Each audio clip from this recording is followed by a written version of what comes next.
समझ रहे हाँ मैं 5 वक्त का नमाजी हाँ ते मेरे तो चंगा कोई नहीं है। लोग मैनू महल्ले वाले भी नमाजी कहते ने, बिरादरी वाले भी नमाजी कहते ने। और सजना अगर तेरी इबादत दे अंदर तेरे मामलात खराब हो रहे ने, घर वाले नाल तेरा सलूक सही नहीं है, अजीज़ो अकारिब नाल तेरा सलूक सही नहीं है, सुन फिर ये आदत हो सकती है, इबादत नहीं हो सकती है। एक मुहद्दिस की गल मैं तुहानू सुनाना चला जावा। एक मुहद्दिस जनाबे वाला हदीस लिख रहे ने, कलम उन्होंने हाथ दे अंदर है, दवात उन्होंने कोल पई हुई है, कलम डबो के जनाब दवात विचों ओ जदों लिखण लगे ना, इतनी देर विच जनाब मक्खी आके बैठ गई है। उन्होंने कलम नू रोक छोड़िया है कि मक्खी जनाबे वाला अपनी प्यास बुझा लवे ना।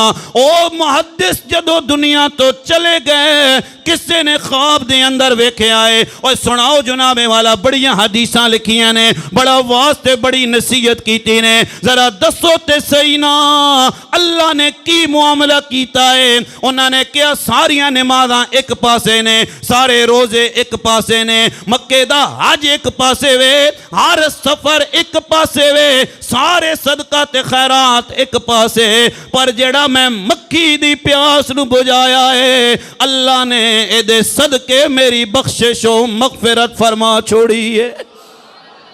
हाय हाय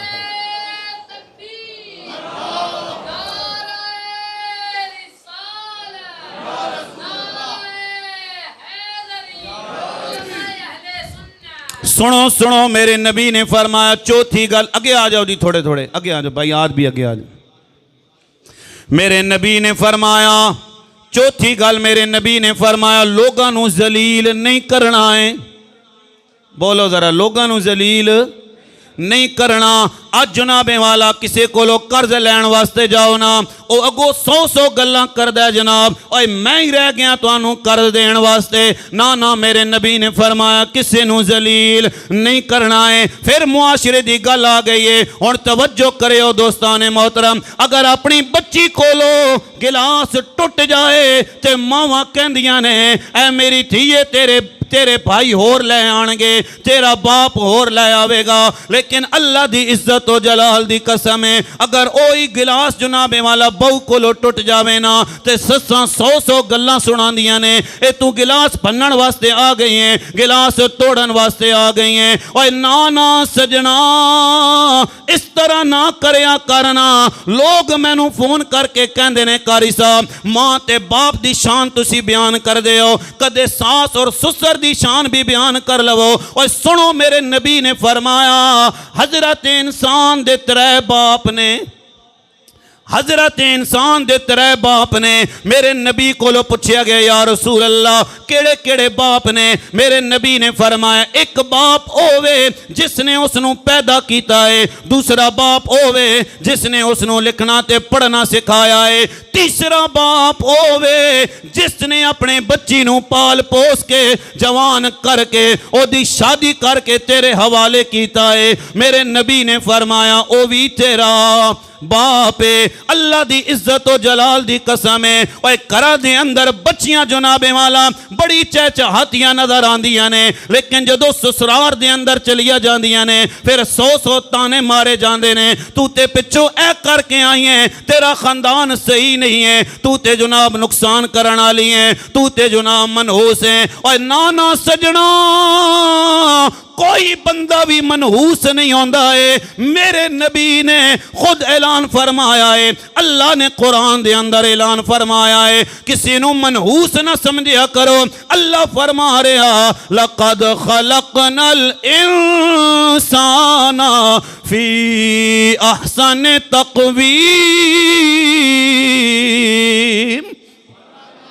अल्लाह फरमा रहा असा ने इंसान नू बड़ा खूबसूरत बनाया है। मैं अर्ज कर रहा जनाबे वाला किसी नू जलील नहीं करना है। तवज्जो करियो जरा, अज घर दे अंदर कितनियां बेटियां जनाबे वाला जेड़े अपने ससुराल दे अंदर सारी जिंदगी जनाबे वाला घुटन दे अंदर गुजार देंदियां ने।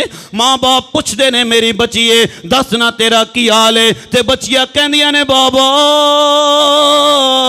तेरे घर दे अंदर भी सही गुजर रही सी, इत्थे भी सही गुजर रही है। अज असी बच्चियां नूं जनाब तलकीन दे के रुखसत कर दें, बच्चिए सुर्ख जोड़े दे अंदर जा रही हैं, तेरा कफन जनाबे वाला वापस आवे। सुर्ख जोड़े दे अंदर जा रही हैं, हुण चिट्टे कफन दे अंदर वापस आ जाना है। ना ना, इतना जुल्म नहीं करना चाहिए है। अगर तू चाहना है तेरी बच्ची किसी दे घर दे अंदर इज्जत बन जाए, फिर दूसरी दी बच्ची नू इज्जत बना ले।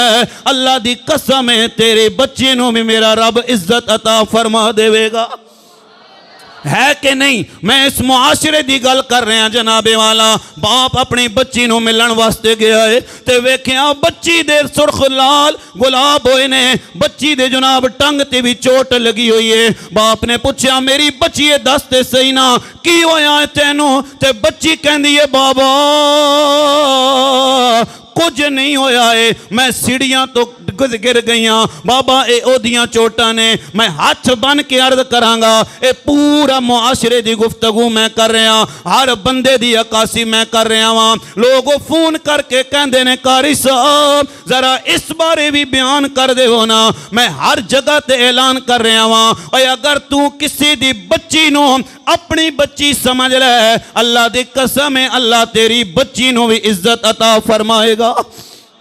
बोलो जरा उच्ची आवाज नाल सुबहान अल्लाह, बुलंद आवाज नाल बोलो सुबहान अल्लाह। ए मेरे नबी ने नसीहत की थी है किसी नू जलील नहीं करना। ते अगलियां दो चार गल्लां भी समात कर लवो। मेरे नबी